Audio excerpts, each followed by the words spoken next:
सभी भाइयों को नमस्कार, जय हिंद, वंदे मातरम।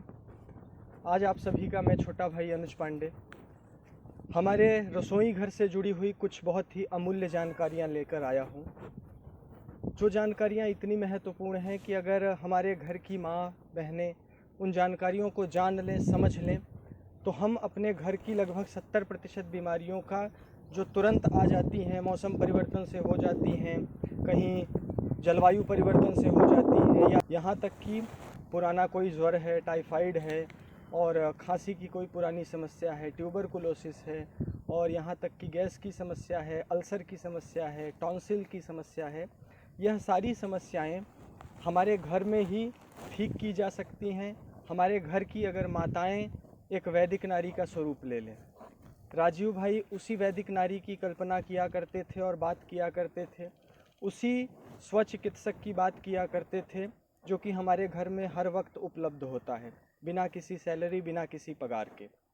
हम सब जानते हैं हमारी माताएं बहनें जो कुछ भी हमें बनाकर खिलाती हैं वो केवल भोजन नहीं होता है, वो हमारे शरीर के दोषों को समान रखने वाला, सप्तधातुओं को मेंटेन रखने वाला, हमारे रस को बनाने वाला, रक्त को बनाने वाला, मांस को बनाने वाला, मेद को बनाने वाला, अस्थि को बनाने वाला, मज्जा को बनाने वाला और शुक्र को बनाने वाला आहार होता है।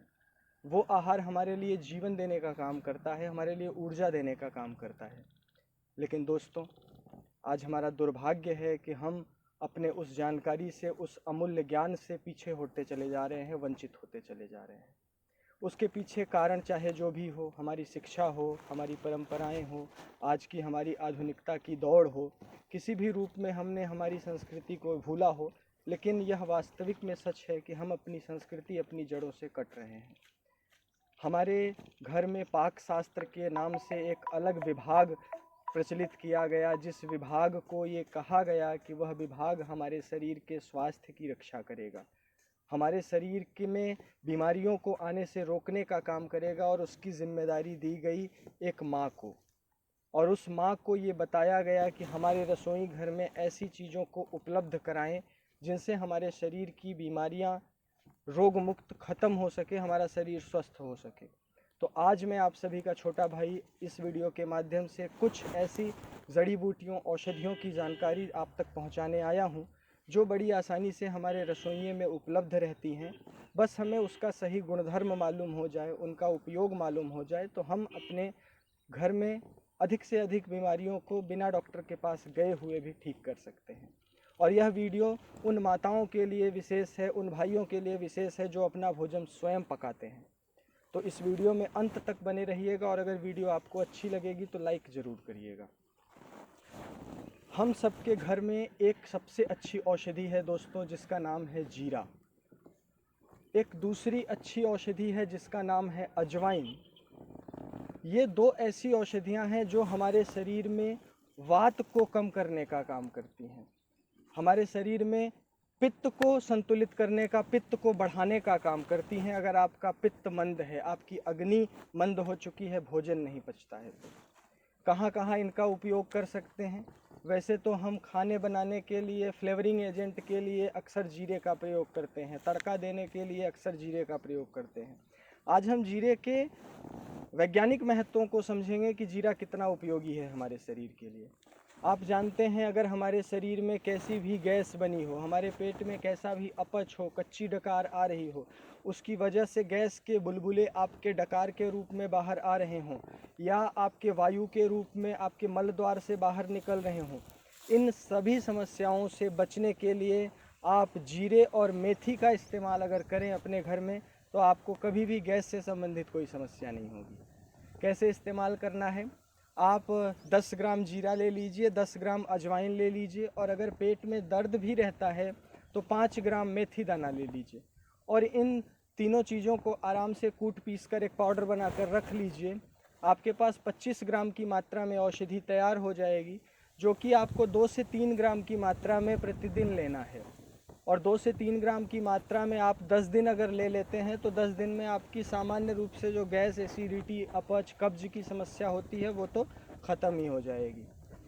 मेथी दाने का एक प्रयोग और हम अपने घर में कर सकते हैं कि अगर आपको संधिवात है, जोड़ों का दर्द है, बदन का दर्द है, पेट में दर्द है, पेट में मरोड़ जैसी चुभने जैसी पीड़ा है, तो ऐसी अवस्था में आप केवल और केवल मेथी दाने का चूर्ण सुबह सुबह खाली पेट 1 गिलास सादे पानी के साथ अगर आप लेते हैं तो आपको ये सभी तरह के दर्द से भी छुटकारा मिल जाएगा। अगली औषधि हमारे घर के रसोइये में जो उपलब्ध होती है वह है काली मिर्च।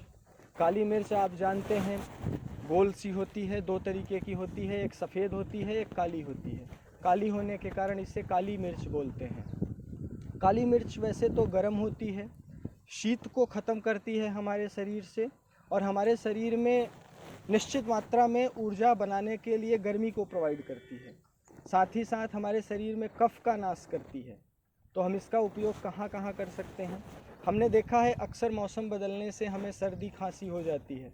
खांसी बढ़ते बढ़ते सूखी खांसी के रूप में तब्दील हो जाती है और अगर ध्यान न दिया जाए तो आगे चल के फेफड़ों से जुड़ी हुई कई सारी गंभीर समस्याएं पैदा हो जाती हैं, क्योंकि आपका कफ बिगड़ा रहता है। इसी तरह से गैस आपकी बनी हुई होती है, अग्नि मंद रहती है, इसलिए भूख नहीं लगता, जी मिचलाता है, खाने की इच्छा नहीं होती, भोजन कितना भी स्वादिष्ट कितना भी सुगंधित हो खाने का मन ही नहीं करता। ऐसा अगर होता है आपको तो काली मिर्च सबसे अच्छी औषधि है जिसको हम सेवन कर सकते हैं। कफ से संबंधित कोई भी आपको दिक्कत हो रही है तो आप काली मिर्च को पाउडर बनाकर 2 से 3 चुटकी की मात्रा थोड़ा सा शहद डाल करके आप उसे दिन में 2-3 बार चाट लें। हर तरीके से खांसी सर्दी जुकाम की समस्या आपकी ख़त्म हो जाएगी। इसी तरह हमारे घर में रसोइये में एक और अच्छी औषधि है जो हल्दी है। हल्दी पहले कच्चे रूप में इस्तेमाल होती है, फिर सूखे रूप में इस्तेमाल होती है पाउडर के रूप में। वैसे तो इसको फ्लेवरिंग एजेंट कहा जाता है आम भाषा में, क्योंकि उससे ज़्यादा लोग इसको और कुछ मानते नहीं हैं। लेकिन हल्दी का एक बहुत विशेष महत्व रहा है हमारे समाज में। हम किसी भी शुभ कार्य, किसी भी शुभ विवाह इत्यादि कार्यक्रमों में हल्दी से जुड़ी हुई बहुत सारे रस्मों को निभाते हैं। कार्ड पर किसी को आमंत्रण पत्र दे देते हैं तो उसमें हम हल्दी का छिड़काव करते हैं। हम कभी भी घर में कोई सब्जियां या कोई पकवान विशेष रूप से बनाते हैं शाही तरीके से तो पहले उनको हल्दी के पानी में धुलते हैं। और इसी के साथ आज के डेट में विज्ञान ये मान चुका है कि हल्दी के अंदर एक ऐसा केमिकल पाया जाता है जिसका नाम करक्यूमिन है। वो आपके शरीर में कैंसर कोशिकाओं को भी मारने का काम करता है। हल्दी आपके शरीर में एंटीबैक्टीरियल, एंटीमाइक्रोबियल, एंटी फंगल काम करती है। और अगर अलग अलग बीमारियों पर बात करें तो गले में बच्चों को टॉन्सिल हो जाता है, गले में खराश हो जाती है, तो रात को केवल 2 चुटकी हल्दी के चूर्ण को आप अपने गले में डाल लीजिए और उसे निगलिए नहीं, रस के साथ 5 मिनट में शरीर के भीतर जाने दीजिए। सुबह तक आपको ये टॉन्सिल और गले की समस्या से 2-3 दिन में आराम मिल जाएगा। आपके शरीर में कहीं घाव हुआ है, कहीं चोट हो गया है, वो चोट ठीक नहीं हो रहा है, गैंग्रीन जैसी भी स्थिति बन गई है, उस अवस्था में आप गेंदे का फूल गौमूत्र और हल्दी के साथ पीस करके लेप बना के 15 दिन से 1 महीने लगा लीजिए, गैंग्रीन का घाव भी ख़त्म हो जाता है। आपके पेट में कीड़े पड़ते हैं, आपके पेट में अपच होती है, इस तरह की सभी समस्याओं में हल्दी हमारे लिए काम करता है। हल्दी केवल एक पीला रंग नहीं है, हल्दी हमारे पुरानी परंपरा से जुड़ा हुआ एक बहुत ही उत्तम औषधि है, बहुत ही गुणकारक औषधि है। हम सब हल्दी है, सौंठ है, इलायची है, लौंग है, पिपरमिंट है, तेज़पत्ता है, दालचीनी है, यह सभी अगर मैं आपको एक एक करके बताऊं तो वीडियो करीब 1 घंटे की होगी। बताने का सिर्फ कहने का प्रयोजन यह है आप सभी से कि हमारे घर में ही ऐसी सभी प्रकार की जड़ी बूटियाँ मसाले के रूप में उपलब्ध हैं जिनसे हम अपनी चिकित्सा कर सकते हैं। लेकिन गड़बड़ी कहाँ हो रही है दोस्तों? गड़बड़ी आज यहाँ हो रही है कि हम हमारे घरों में पिसा हुआ मसाला उपयोग करने लगे हैं, गरम मसाले के रूप में, सब्जी मसाले के रूप में। यही 2 मसाला हम इस्तेमाल करते हैं और कुछ विशेष भोजन बनाने में गरम मसाले खड़े रूप में हम थोड़ा बहुत इस्तेमाल कर दें तो कर दें, नहीं तो बस यहीं तक हम सीमित रह गए हैं, जबकि यह नहीं होना चाहिए। हमारे संस्कारों में, हमारे घर के रसोइये में, पाक शास्त्र में यह विशेष निर्देशन है कि आप गरम मसालों का ज़रूर इस्तेमाल करिए, तेज पत्ते का, दालचीनी का, काली मिर्च का, लौंग का, इलायची का, करी पत्ते का। यह सब आपके शरीर में बड़ी बड़ी बीमारियों को आने से रोकती है। तो अब क्या करें अगर ऐसा है तो मैं आप सभी से एक निवेदन करना चाहता हूँ हाथ जोड़कर कि हर वो माताएं बहनें जो घर का पाक शास्त्र संभाल रही हैं वह थोड़ी सी अपने घर में जड़ी बूटियों के रूप में खड़े मसालों को लाएं और सभी तरह की सब्जी दालों में उन खड़े मसालों का इस्तेमाल करें।